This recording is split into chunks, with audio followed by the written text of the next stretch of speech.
Hello, everyone, and welcome to this week's PFF Wisdom of Solomon podcast with young Anthony Treash. This week, we're going to get it started off a little bit differently because now it's time to go one-on-one with longtime NFL executive Scott Pioli. Time now to say hello to my good friend Scott Pioli, a longtime NFL executive of 28 years with multiple stops with multiple clubs. And Scott, first of all, I got to say thank you for joining us on the show. And I got to let everyone know that you are a two-time George Young NFL Executive of the Year award winner, and that Bill Belichick said this about you, that you demonstrate a passion for football and a respect for the game that is second to none. How about that? Those are big words from a big man. I really appreciate that. I appreciate your words equally, Solly. Thank you so much. I appreciate it. Well, thank you for joining us. And the reason why we have you here today with us at PFF is because we want to talk to you about the importance of data analytics in the game today.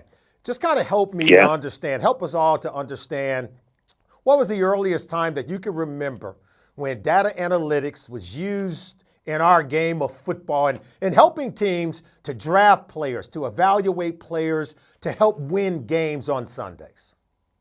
Well, I tell you what, Solly, it predates me. It's been going on for a long, long time. Again, I only started in the NFL in 1992. But it was being used before I got into the NFL, and it was I think that Gil Brandt and the folks down at the Dallas Cowboys were using it before I was born, if I could say that, because I was born in 1965. And there's always been an element of data that's been used. It's just it's been called different things, right? You and I have talked before about how analytics was used in baseball. It's called sabermetrics, and they've come up with new names. But Earl Weaver, the Orioles, was using it in the early 1970s. But in our game, Solly, it's been used for player selection for a long, long time. There were a number of great personnel people, general managers, whether it was Mr. Dave, Al Davis, whether it was Gil Brandt and the Cowboys, teams that use data and information and process that information. And it used to be, it was done a lot differently back in the day, where it was more, done with paper and pencil or paper and pen. But now we've got computers and other electronic ways to process much larger loads of information.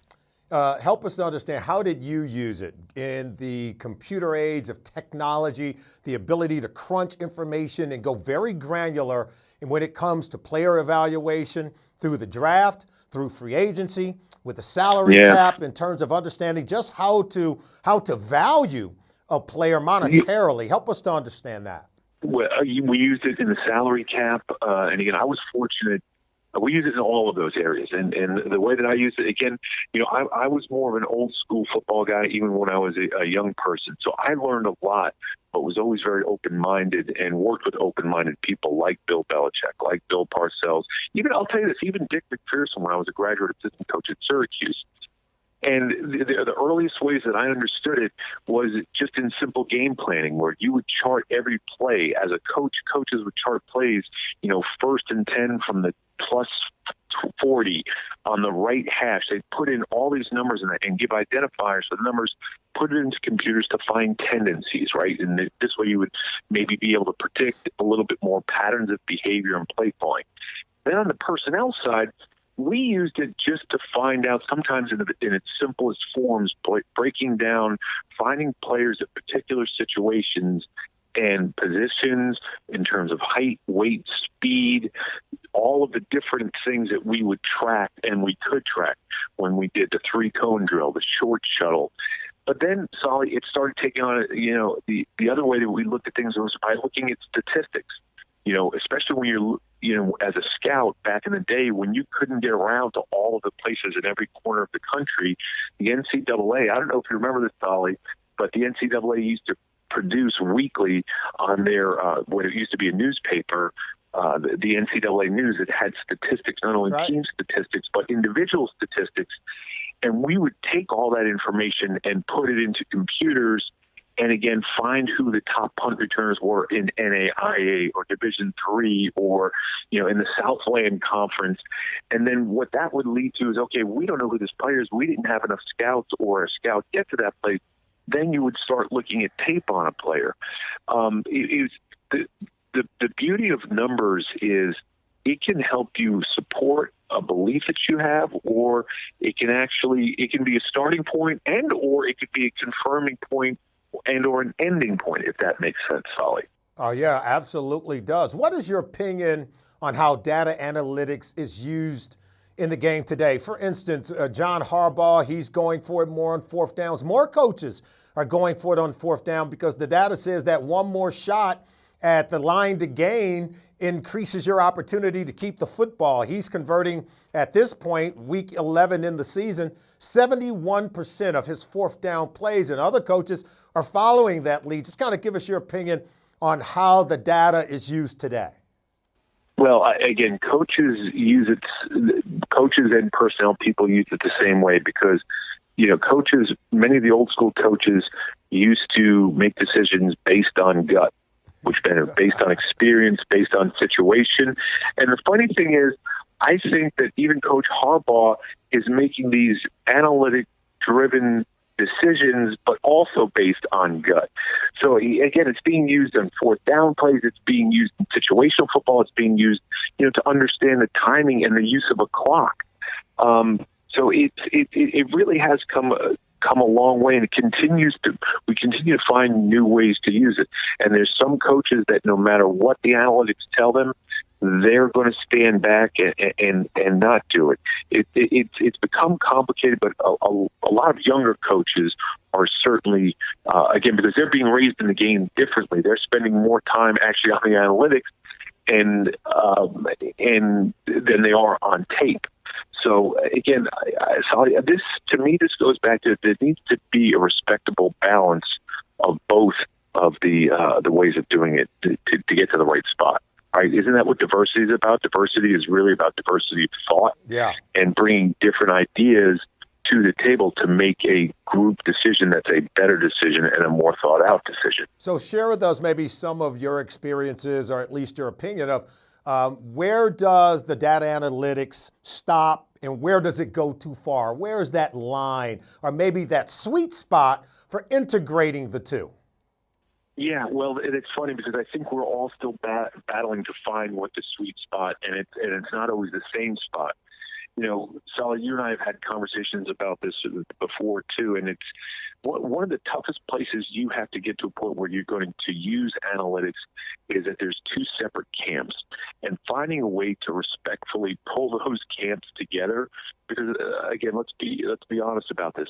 There are a lot of football people. Okay, I'm using little air quotes here. Deep-rooted football people that believe that tape is the only way to do it.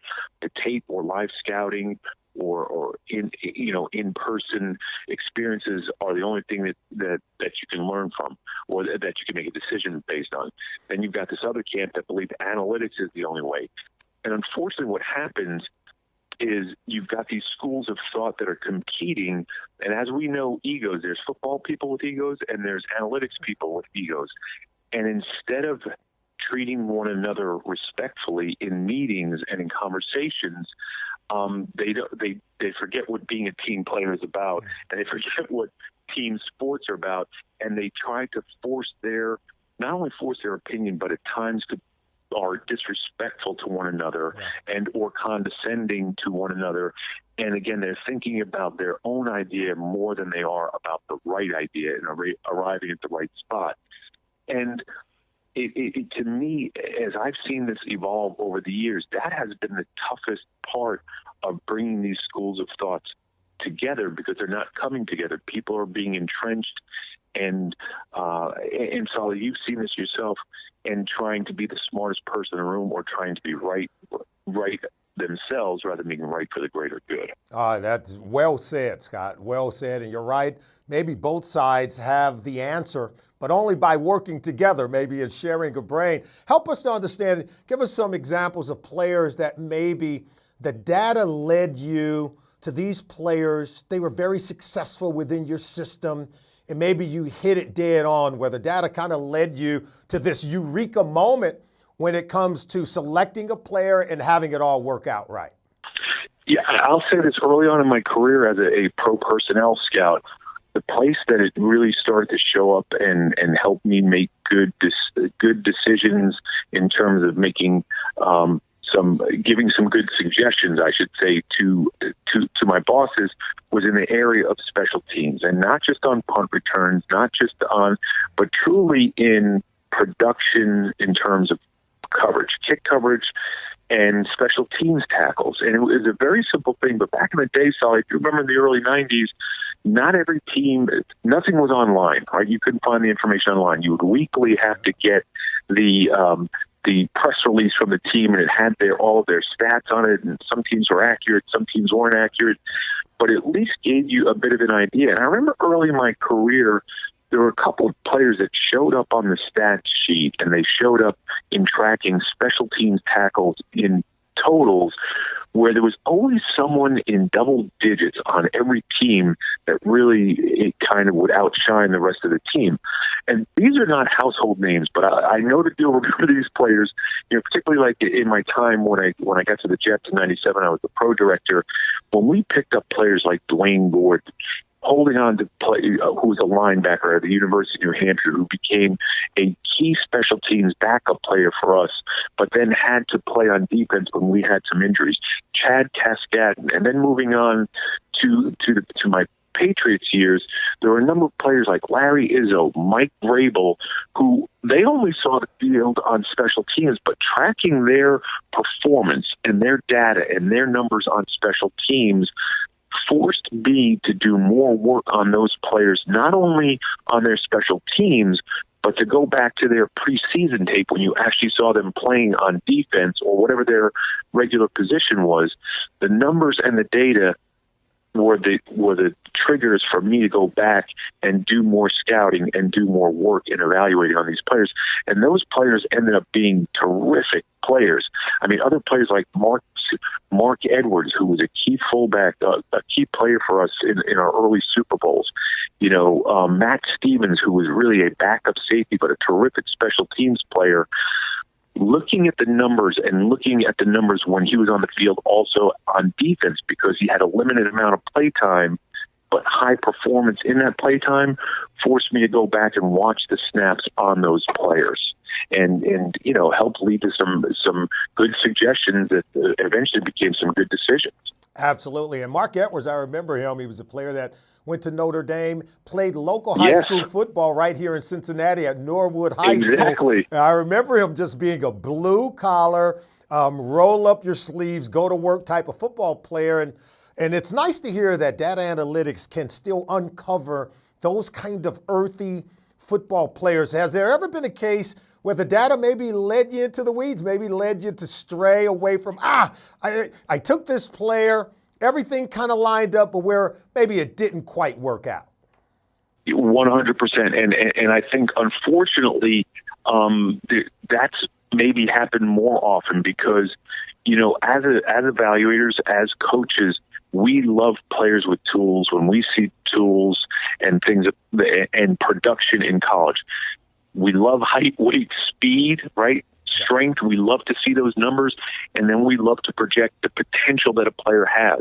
And then sometimes we'll get a player in college who's in a specific system, or even as a pro director, you see a player in another particular system. Part of what you don't project into the overall evaluation, or what you forget in that overall evaluation, is, okay, when we take, again, I want to say Andre Rison, which we did in the Cleveland Browns back when you were at the Bengals, who had enormous, or any of those players that were in those old run and shoot offenses. Remember all those players that played for June Jones, and Kevin Gilbride?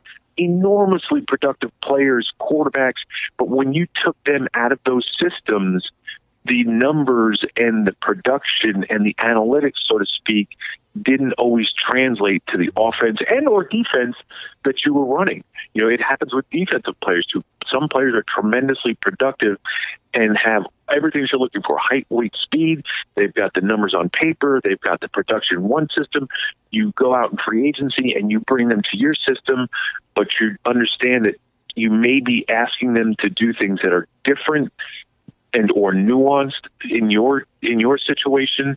But the other thing that happens is culturally, right? The one thing we can't put down in analytics is culturally how players respond to certain leaders and certain locker rooms and certain situations. Yeah, there's always that human element. And one final question before we let you go, Scott.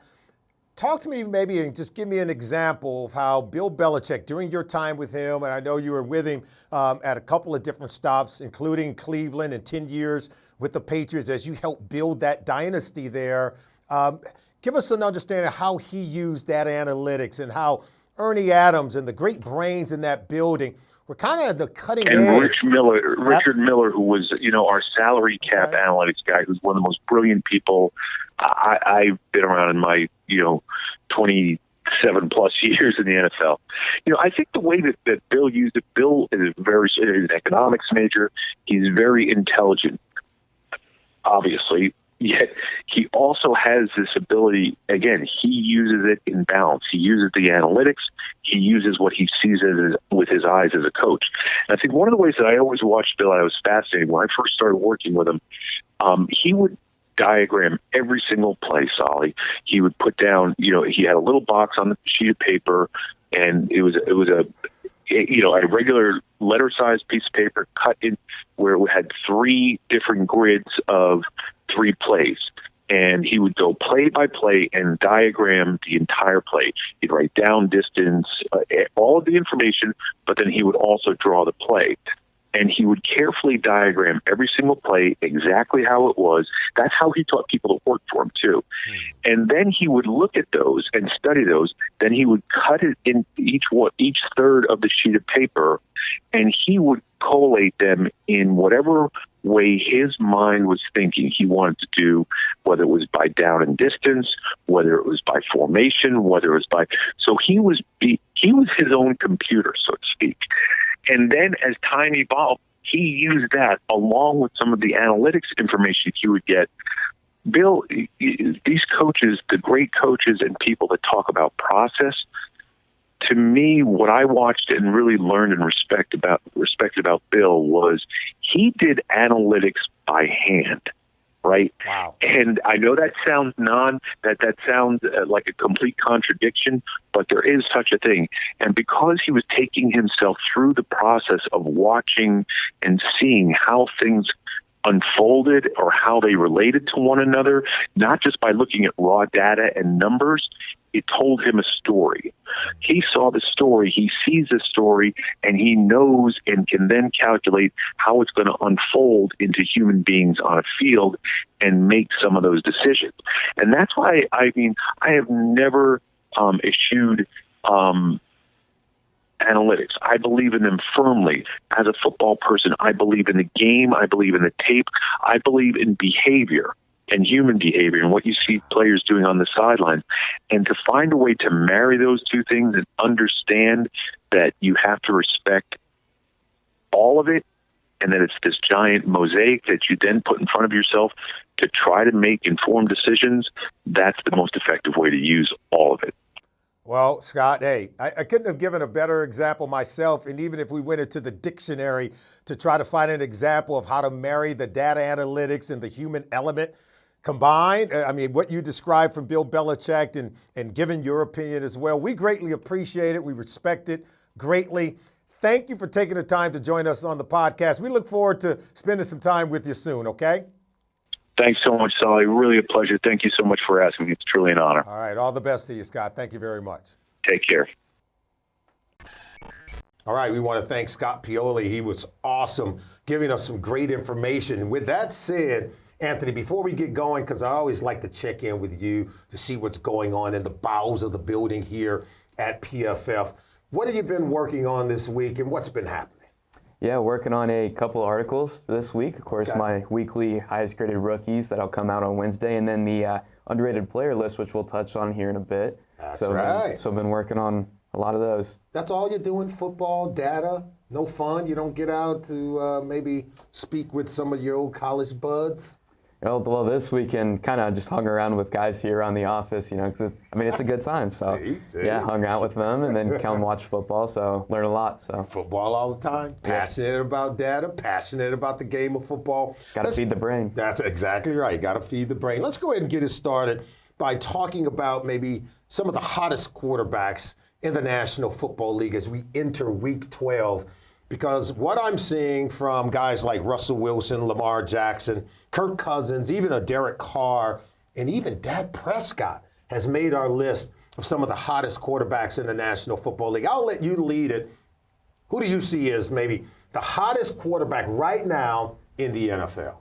I mean, the hottest quarterback, you kind of have to roll with Lamar Jackson because it's hard to ignore what this guy's doing. Mm-hmm. You know, last week he still followed up his, record night against the Bengals with a pretty good game, PFF grade in the 80s. And the biggest thing with Lamar is that people are still saying this guy is not a pocket passer. He cannot throw from the pocket. And I'm calling, BS on that. That's not true. There's no doubt. I think he's disproving those myths, exactly. Right? He's our second highest graded quarterback when he drops back in the pocket and stays in the pocket. He has 15 big-time throws to 4 turnover-worthy plays and is averaging 8.6 yards per attempt. He seems like a pocket passer. Yeah, he's definitely a pocket passer. There's no doubt when teams force him to stay in the pocket. I love the fact that he can not only throw the ball accurately from the pocket, he can drop his elbow and deliver the ball from a number of different platforms, a number of different angles.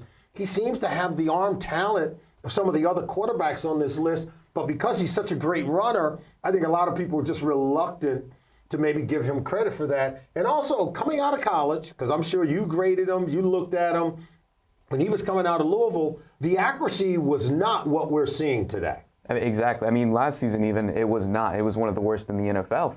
His accuracy was not that great, but he's really improved that. And you got to give credit to the coaching staff for really developing this guy.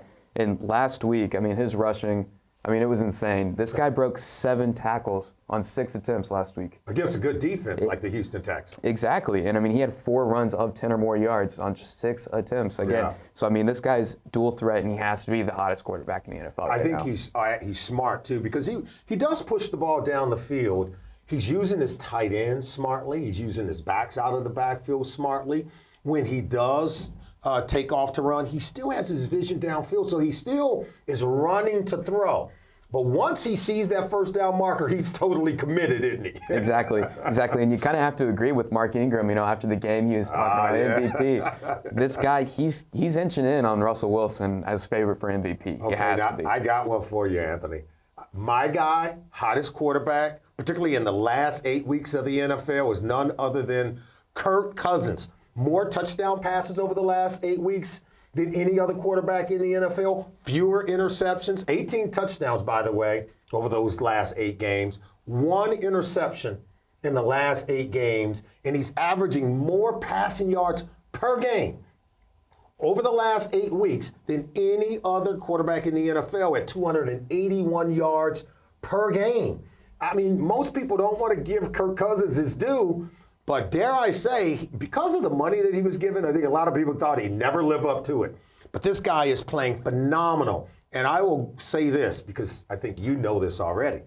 He is PFF's highest graded quarterback over the last 8 weeks at 91.4.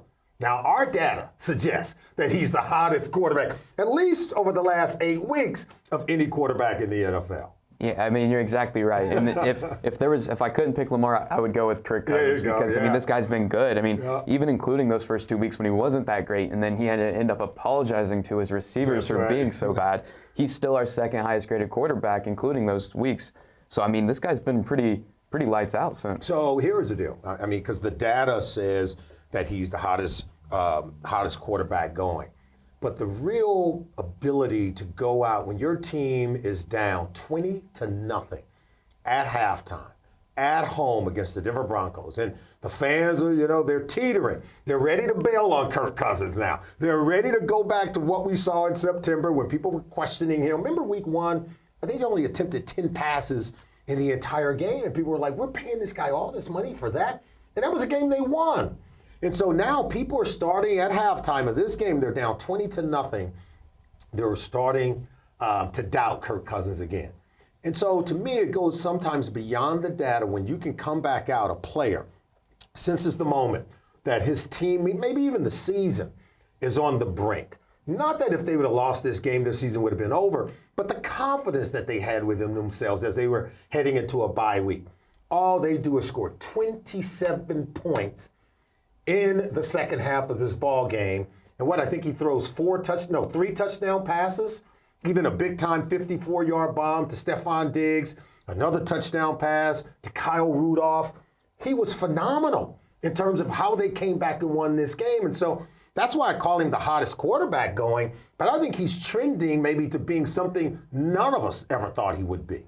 Yeah, for sure. And personally, I think one of the greatest attributes in a good coach and good coaching staff is playing to the strengths of their players. And the Minnesota Vikings are doing exactly that. I mean, they're using play action at a very high rate. He has the 3rd highest usage in the entire league, over 32% right now. And he's our highest graded quarterback on play action passes at 91.4. And he has 2 more big time throws than any other quarterback when in play action passing. Wow. So, I mean, they're really playing to this guy's strength and catering to that. And even, really, when I turned on Kirk Cousins and I started watching all of his plays, I kind of noticed he passed outside the pocket significantly. Yes, he does. But the difference between the two was on his designed rollouts and when he was scrambling. Mm-hmm. When he was scrambling, it wasn't that great. And I think that's where a lot of his criticism comes from, because when they see him under duress, he's not very good. No. But when it's designed rollouts, he has the 2nd most passing attempts of that. And he is far and away the highest graded quarterback on those designed rollouts at 93.2. And a lot of this offense is really predicated upon the play action, like what you talked about.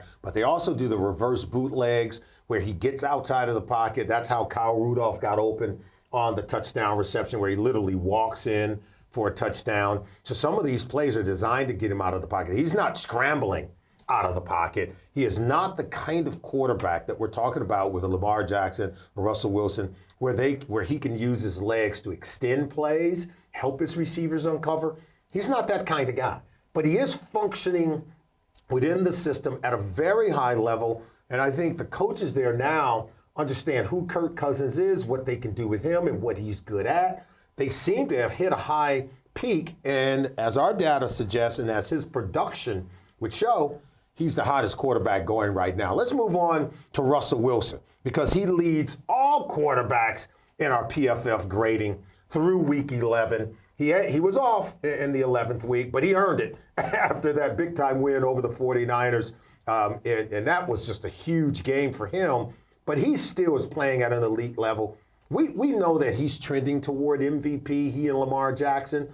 Can you make an argument that he's still one of the hottest quarterbacks, given what we said about Lamar Jackson and Kirk Cousins? Yeah, I would say so. I mean, his week 10 against the Niners, it wasn't that good for him personally. Yeah. I mean, he had the worst grade of his season in that game with a PFF grade in the 50s.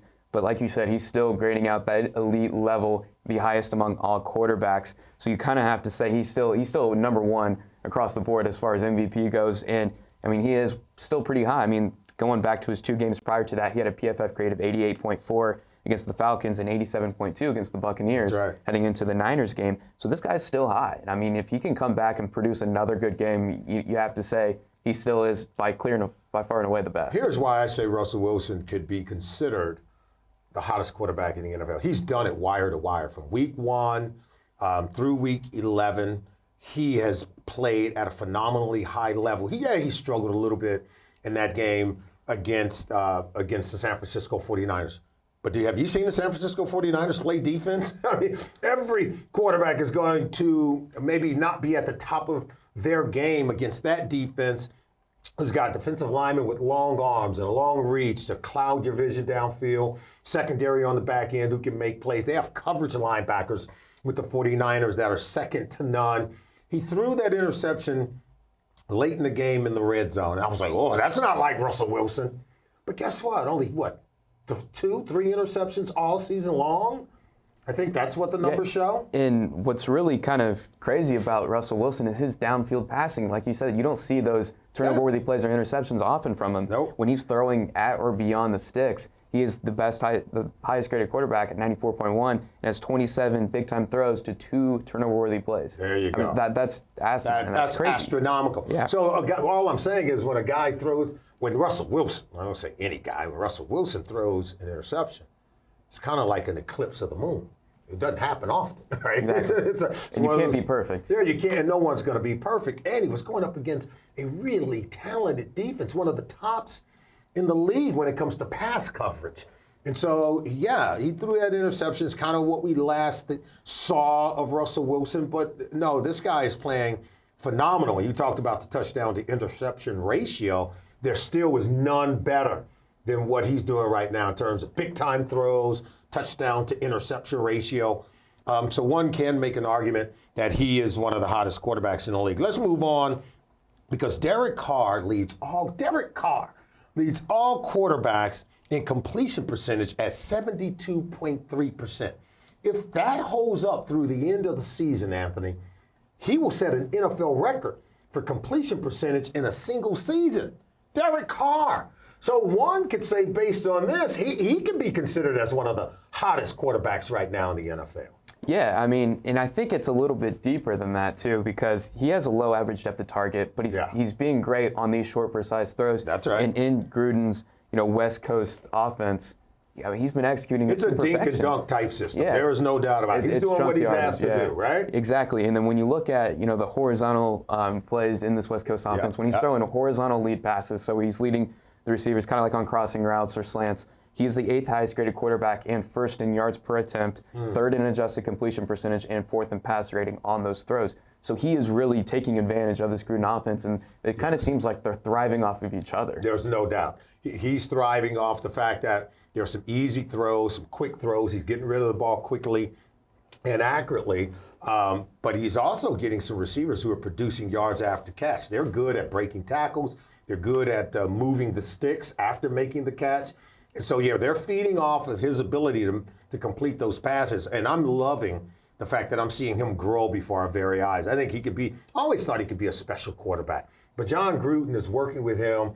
And this seems to be a marriage made in heaven. So we can make a consideration for Derek Carr being one of the hottest quarterbacks. Yeah, and I want to add, too, I mentioned he has a low average depth of target, and so he's just not padding his stats either. Because when he's throwing 10 or more yards, he is our highest graded quarterback. He's connecting on those throws. Exactly. So, if he can just throw a little bit more few deep passes, just a few more big-time throws, I think he can really make a case for one of the 5 best quarterbacks in the NFL in 2019. And you should know that when we value quarterbacks and we talk about completion percentage, you're probably going to see a low average depth of target.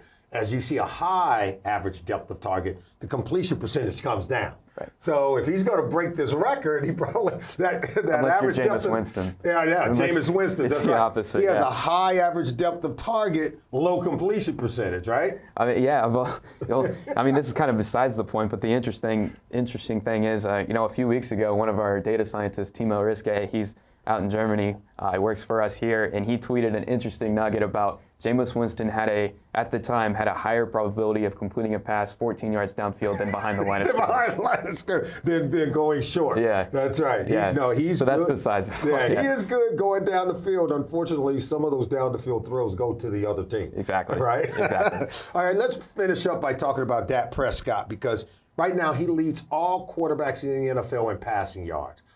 This offense has morphed from being led and built around Ezekiel Elliott to being led and built around Dak Prescott. Mm-hmm. Yeah, and it's gonna be hard at the end of the year, and I feel like Jerry might be kicking himself here because he paid the wrong guy. It seems like he paid the wrong guy. Because Dak right now, when he doesn't have to create outside of the structure, and he's not under duress. When he's kept clean, he's been great. He's first in yards per attempt, 3rd in PFF grade, and you can even dive deeper into when he's in his rhythm, getting through his progressions, he's still 1st in PFF grade, and he's still 1st when he's throwing to his first read. So when his offensive line is giving him time, and when he has these great receivers out there, especially Amari Cooper, who's one of the best in the NFL, this guy's lighting up the league.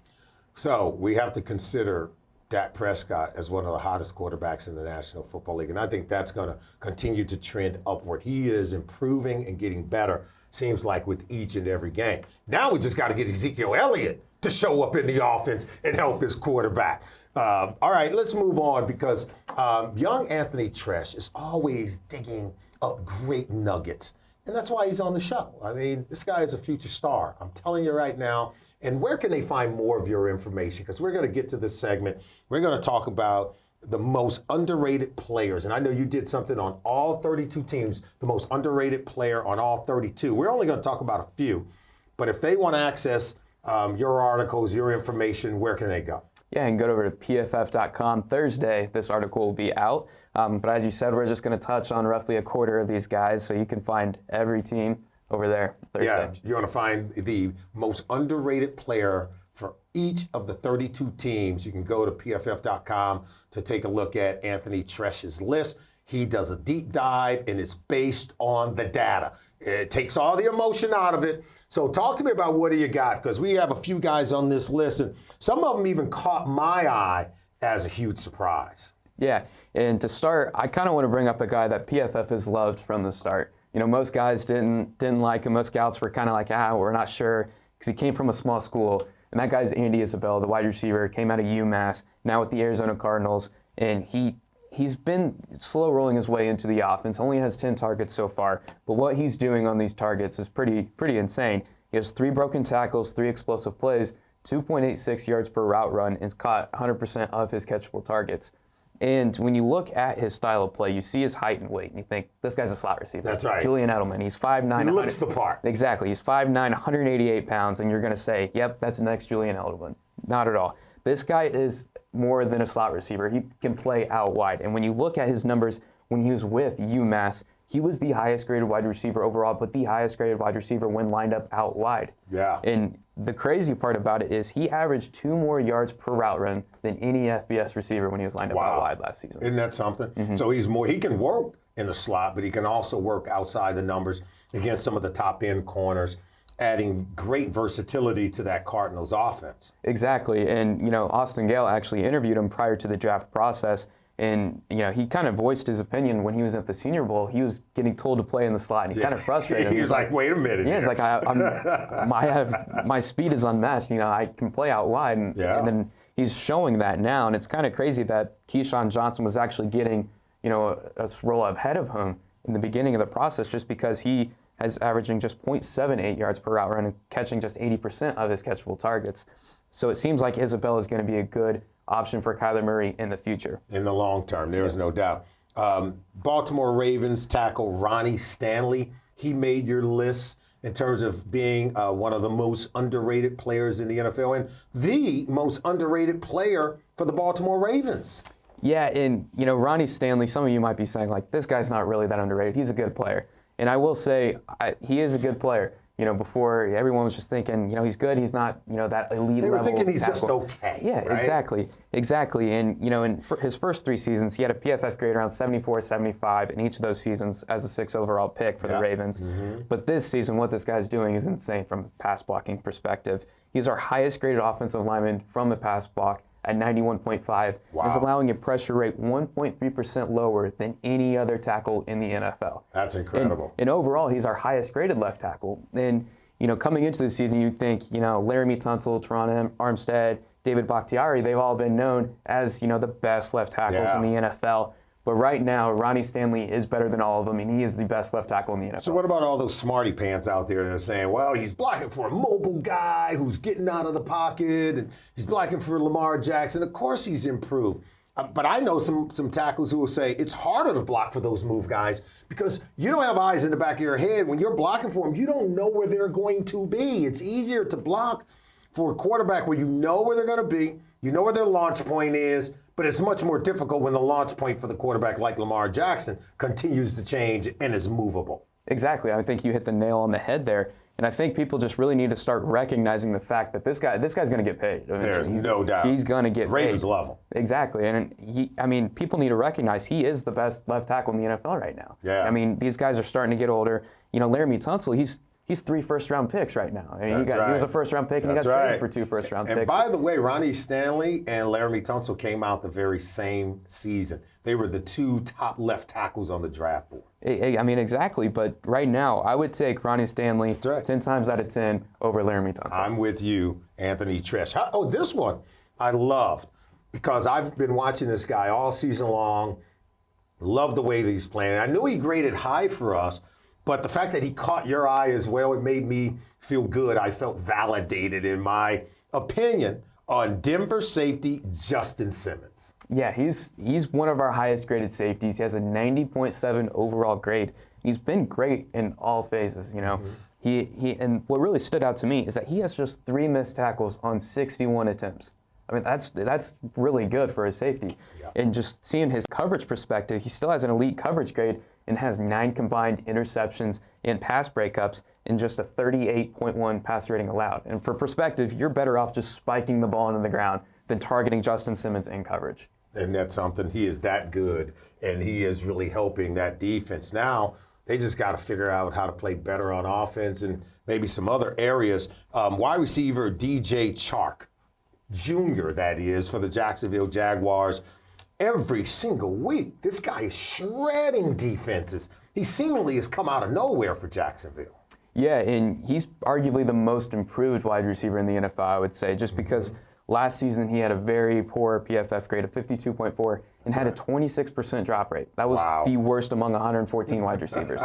So, I mean, if you're looking at it, you're probably thinking it doesn't look like it's going to work out for him. Yeah. This season, he's proving everybody wrong. He's 12th in PFF grade at 81.8 and his 9th lowest drop rate in the NFL. So it's crazy how this guy's improved just in all broad, across the spectrum. And he's breaking tackles too after the catch. He has 8 after the catch. He's one of the top deep receivers in the NFL. He's 3rd in deep receiving grade, 3rd in deep catches, and 3rd in deep yards. So I really like the pairing of Gardner Minshew and DJ Chark. So I'm kind of sad to see Minshew go to the bench, but he's still got a lot of targets with Nick Foles. That's what I was going to say. He's productive with both quarterbacks. That's when really I think a wide receiver shows his worth, that he can make other quarterbacks better. When Gardner Minshew stepped in there, Gardner Minshew looked great because this guy was making a whole heck of a lot of plays, and I love his versatility in the fact that he's creating yards after the catch, but he can also create with the long ball and put big plays within the offense. How about cornerback Nick Needham for the Miami Dolphins? We look at the Dolphins, people think that they're tanking. They don't see a lot of talent out there. They traded most guys away. But this guy is an emerging player within a team that's having to rebuild before our very eyes. Yeah, and yesterday actually, our lead draft analyst Mike Renner put out an article saying all 32 teams draft needs over at PFF.com. Mm-hmm. And I was looking through it, and each team had a position. Gets the Miami Dolphins, he just puts anywhere. They need help anywhere. They need help anywhere and everywhere. Yeah, and you look at this roster and you're like, they need a new guy at every position, and they're not sure if there's anyone worth really bringing back and say this guy's a starter in the NFL. But Nick Needham, the undrafted free agent out of UTEP, you got to bring this guy back because he's playing at a very, very high level right now. He's our 7th highest graded cornerback, and he just came in, you signed prior to week 6, and he's allowing just a 51% catch rate on his targets and coverage. Wow. And what this guy's doing when he's at outside corner is remarkable. And he really stood out to me, and I was like, this guy's got a future. Yeah. He's got a future, and I like what the Dolphins are seeing in him because right now he's behind only Richard Sherman in PFF grade when lined up outside. That's saying something. Now, see, that's why we have young Anthony Treash. He can unearth those wonderful nuggets like a Nick Needham and help you to begin to focus and pay attention to the right players who are making the right plays. And dare I say, he and Xavier Howard, at least, the Dolphins might need anything and everything, but maybe they don't need corners, right? Exactly. And this is the most valuable position on a defense. Some people will say pass rusher or other positions. We believe it's shut down corner. Exactly. And this guy was looking like he can be a shutdown corner. And granted, coverage play is kind of unstable year to year just because of the targets you see, but this is very promising for his future. All right. Quan Williams, another corner who's playing at a high level, opposite of Richard Sherman for the 49ers. Yeah, exactly. And that when you think of the 49ers and you say, coverage, secondary, you think Richard Sherman. That's you think he's the leader of the pack. And granted, he's a great cornerback, but Quan Williams, he's not getting enough credit for what he's doing. And, looking at his career, he had a good rookie season when he was with Cleveland and back in 2014, had an 89.0 overall grade. And it's been average ever since, kind of bouncing up and down, kind of in that average cornerback range. But since, this season, he's been lights out. And he's our 6th highest graded cornerback with an 83.0 grade. He's on a defense with a lot of studs, a lot of stars. You could see how he could be one of their most underrated players, but start paying attention to Quan Williams, the cornerback opposite of Richard Sherman for the San Francisco 49ers. And I forgot to mention, he's been great when he's in the slot. I mentioned Needham out wide, 2nd highest. Yeah. Quan Williams, when he's in the slot, he's our 3rd highest graded cornerback, and he's allowing a passer rating of just 49.9. And that's behind only Jason McCourty, who we're saying is, he's all-pro level. That's exactly right. So, this guy's really doing well in the slot, and he's packing the peanut punch, too. He's got 3 forced fumbles on the year. Wow, you love that. You love a corner who could get turnovers, but don't allow big plays. And if you're doing that, you're going to be grading out high with us here at PFF. For the Tampa Bay Buccaneers, Jameis Winston may be a question mark, but they don't have any questions at the wide receiver position. We know Mike Evans is a big-time player, but probably one of their most underrated players is the receiver playing opposite of him is Chris Godwin. Exactly, and he's been great in his first 2 years in the NFL. He's looking like the best wide receiver from his draft class. And then in year 3, he's really kind of gone from that good category to that elite. To that great elite category. And you have to think he's in the cluster of DeAndre Hopkins, Michael Thomas, Julio Jones, and Mike Evans. I mean, this guy's been great. He's got an 87.3 PFF grade. And what I really like about him is that he can do it all. He's got great. His route running's unmatched. Can get separation off that, but he can also win in contested situations and can explode after the catch. And what's really interesting to this is that I didn't see it for this week, but prior to last week, he was the most non-valuable quarterback in the NFL in regard to PFF WAR. The most non-valuable quarterback? Yeah, correct. I mean, this guy's been lights out, and as I mentioned, his separation numbers are absurd, and he's our second highest graded wide receiver when he has a step or more separation behind only Tyreek Hill. So let's help people understand what that really means. That means he's the most valuable player who's not a quarterback. Correct. In terms of overall productivity. Yeah, that was prior to last week. I'm not sure if our data scientists ran the numbers for this week. I think they're still working on it. But entering week 11. Correct, yeah. Wow, and he still produced in week 11, still had another big monster game this past week. How about Washington Redskins? This will be the last one we'll go over. And again, you can go to pff.com to get the entire list of the most underrated player for each of the 32 teams presented by Anthony Treash. But Washington Redskins, Terry McLaurin, he has been tearing it up from week 1 all the way through week 11. Did have a couple of weeks where he was out with injury. But this guy has caught a lot of people's eye as a rookie and probably their most underrated player with the Redskins. Absolutely. I mean, this guy, he's a third-round pick, and he's looking like he should have been a top 10 or top 5 pick. That's right. He is lighting up the NFL. And, you know, I was going back and watching him, and I remember when I watched this game, when they played the Minnesota Vikings, I felt bad for Xavier Rhodes because this guy was toasting him on us. It was hard to watch. But this guy's our 9th highest graded wide receiver in PFF receiving grade, and he has been an insane deep receiver. On throws of 10 or more yards, he is the highest graded receiver and caught 66% of his contested targets on those. I mean, when he's in press coverage and he's running a vertical route, forget about it. Yeah, forget about it. He's a polished route runner. Yeah. And the guy, he can catch what we call contested catches. He can create yards after the catch. Whenever I see receivers coming right out of college, right into the NFL, and they can do what we call sight adjust. They can sight adjust to the coverage post-snap because many of the routes receivers run in some systems, once they see safeties rotating or dropping down or the coverage change, well, their route also has to change. And you've got to be where the quarterback expects you to be. This guy can do those things very well for a rookie, which I think is very impressive. Yeah, and really the deep receiving was the Redskins' biggest question mark entering into the year. Yeah. They never really had anyone. When they had Deshaun Jackson, it still wasn't even the best. They couldn't really enhance their deep passing game, and they finally found their guy in Terry McLaurin. Yeah. Well, we want to thank Anthony Treash. That's a great segment because you gave us some good insight to some of those players who are performing at a very high level. They might be underrated, but after you read the article on pff.com presented by Anthony Treash, I think you'll find that they will no longer be underrated. Right now, let's go ahead and transition and talk about teams who can come from behind and show the ability to come back and still win games. How do you look at them? I mean, because early in the game, they're getting beat badly. And then they come back and they snatch victory from the jaws of defeat. And you're on this respirator, man. You know, your heart is just palpitating. And you say, oh, like the Minnesota Vikings. They're down 20-0, and there's no way you're loving the Vikings in that first half.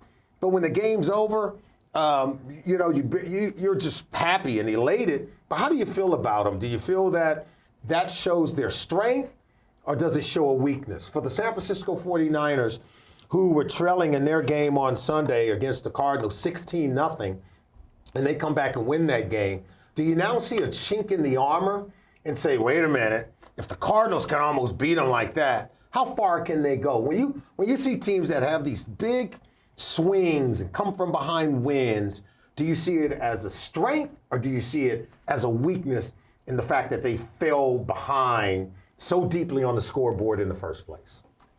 Personally, I would say both. It's a strength and a weakness because you really see, what they're best at and what can have them win the game and what really kind of hurts them.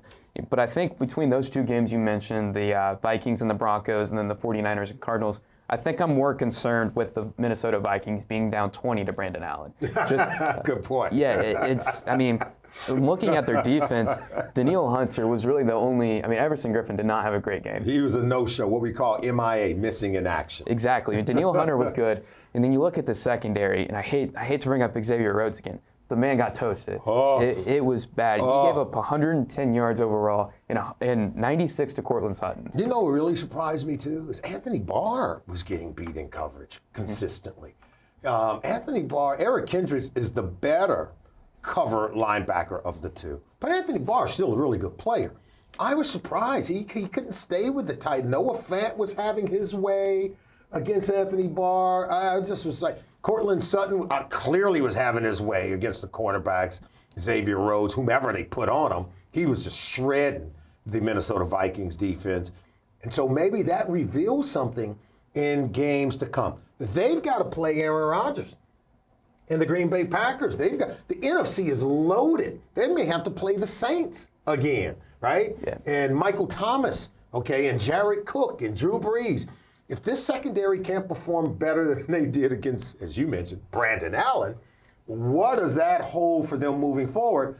So you're saying that come from behind, that's pause for great concern with the Vikings. Yeah, and it kind of seems like the defense is make or breaking this team. And what I noticed in the first half is that this offense was a little bit different than what we had seen in the past. Yeah. Kirk Cousins, you look at his stats, he had 100% adjusted completion percentage, but his average depth of target was 2.2 yards in the first half. Yeah. That's not going to win you games. You need to throw the ball downfield, and when you look at the second half, an 81.8% adjusted completion percentage on 11.3 average depth of target. So he's pushing the ball downfield, and that offense got cooking. So when you mix, a kind of a poor offensive play calling in the first half with an up and down defense, you're going to get bad results, and that's what we saw. So that's kind of concerning to me. Yeah.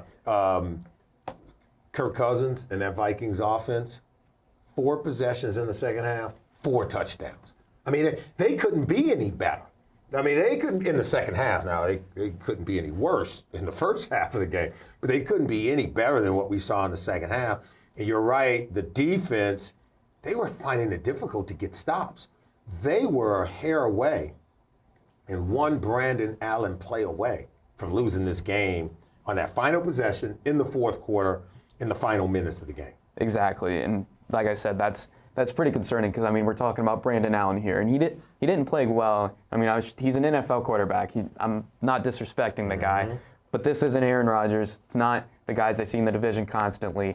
He was a backup quarterback for a reason, and he was starting to light him up a little bit. Yeah. So that is definitely concerning. And then when you look at the 49ers, I'm really not as concerned about it with that one. Okay. Because I know. So you see that as a strength, perhaps?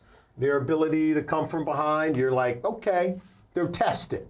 And they proved they could stand the test. Is that kind of how you're seeing it? Yeah, and this Arizona Cardinals team, I think they need to get a little bit more respect. I think they're a little bit better than a lot of teams are saying. And Kyler Murray, I think, is the offensive rookie of the year at this very moment in time over Josh Jacobs because this guy can pass the ball downfield, and this offense is different with him. And when you look at Cliff Kingsbury, he really took this team from the worst offense in the NFL to one of the best, top 10 as regards to expected points added per play.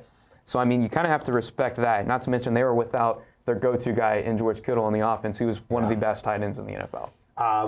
I'm less concerned. I would say this. I see it as a strength for both teams. I'll start with the 49ers. Jimmy Garoppolo I am concerned with because he had 2 interceptions in the red zone. If he's going up against if this is a playoff team or in a playoff game, you're not going to survive those mistakes early in games when you're going in to score and you throw 2 interceptions. You're just not going to be able to bounce back. I see that as being a real problem when you get against the elite teams, okay?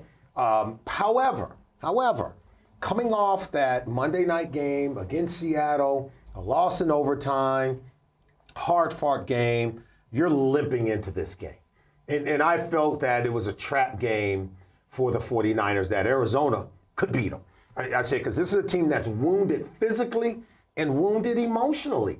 When you lose hard games like that, particularly in this a short week coming off of Monday night, you're ripe for the picking.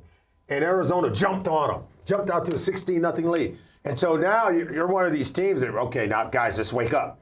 And before you even know it, you're down 16-0.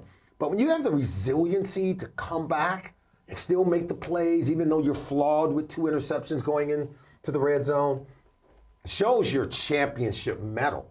It shows that you can take it on like a fighter, right? You can take it on the chin and still bounce back.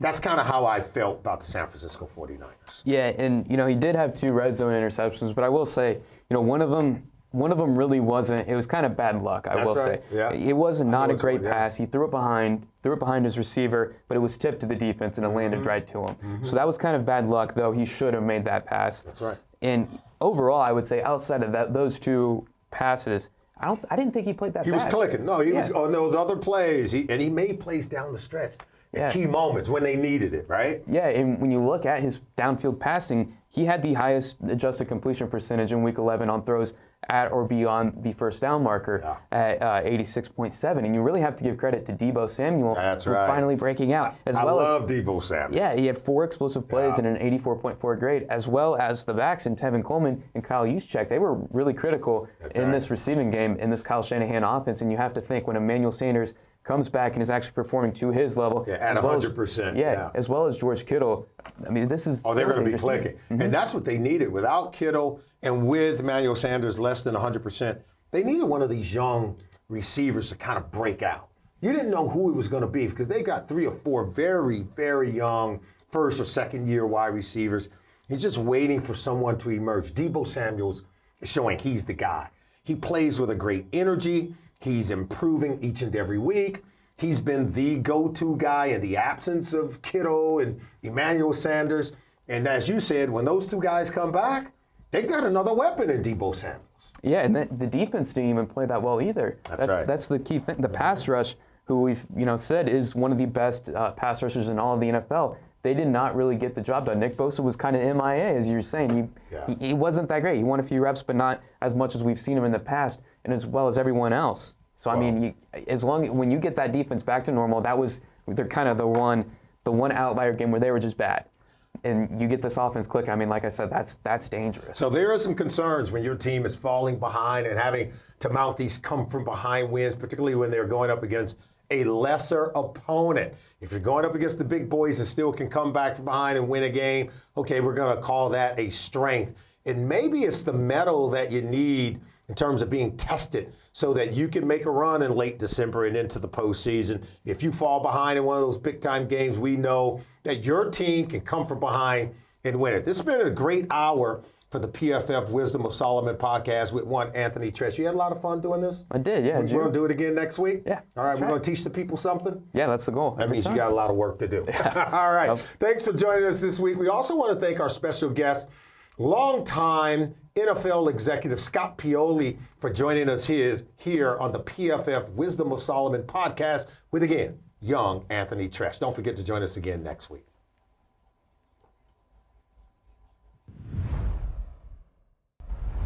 You want to get rid of me and get back to more great PFF YouTube content? All you have to do is push that button right there and subscribe. Thanks for watching.